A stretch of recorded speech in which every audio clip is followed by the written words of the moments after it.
കന്യാസുതനേ ദൈവകുമാര മണ്ണിൻ രക്ഷകനേ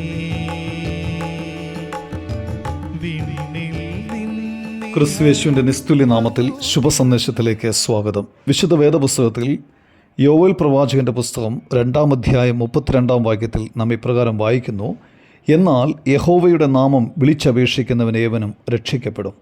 ഒരു വ്യക്തിക്ക് അസുഖം വരുമ്പോൾ, സാമ്പത്തിക ബുദ്ധിമുട്ടുകൾ അല്ലെങ്കിൽ മാനസിക ക്ലേശങ്ങൾ ഉണ്ടാകുമ്പോൾ അവൻ മറ്റുള്ളവരോട് സഹായത്തിനായി വിളിക്കുന്നു.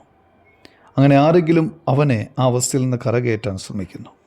എന്നാൽ പലപ്പോഴും ഒരാളെ സഹായിക്കണോ വേണ്ടായോ എന്ന് തീരുമാനിക്കുന്നത് ആ വ്യക്തിയുടെ സമൂഹത്തിലെ സാമ്പത്തിക സ്ഥിതി നോക്കിയാണ്. എന്നാൽ ഈ വാക്യത്തിൽ യോവേൽ പ്രവാചകൻ മനുഷ്യനോടുള്ള ദൈവത്തിൻ്റെ അളവറ്റ സ്നേഹവും കരുണയും നമ്മെ ഓർമ്മിപ്പിക്കുന്നു.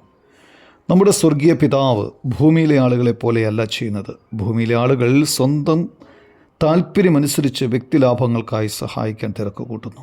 എന്നാൽ ദൈവം നമ്മെ സ്നേഹിച്ചത് നമ്മുടെ യോഗ്യത നോക്കിയല്ല. അതുകൊണ്ട് തന്നെ നാം വിളിച്ചപേക്ഷിക്കുമ്പോൾ ദൈവം കേൾക്കുന്നു. അവൻ നമ്മുടെ സഹായത്തിനായി വരുന്നു. സർവ്വമാനവരാശിയെയും പാപത്തിൽ നിന്ന് വീണ്ടെടുക്കുവാൻ ദൈവം തൻ്റെ പുത്രനെ ഈ ലോകത്തിലേക്ക് അയച്ചു.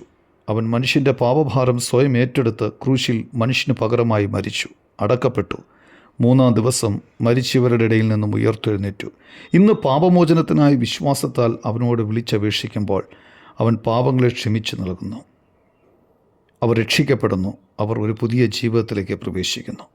കർത്താവായ യേശുക്രിസ്തുവിൽ വിശ്വസിച്ച് അവൻ്റെ വാഗ്ദാനം അനുസരിച്ച് പാപമോചനം രക്ഷയും പ്രാപിപ്പാൻ നിങ്ങൾ തയ്യാറാണോ? ദൈവം അതിനായി നിങ്ങളെ സഹായിക്കട്ടെ.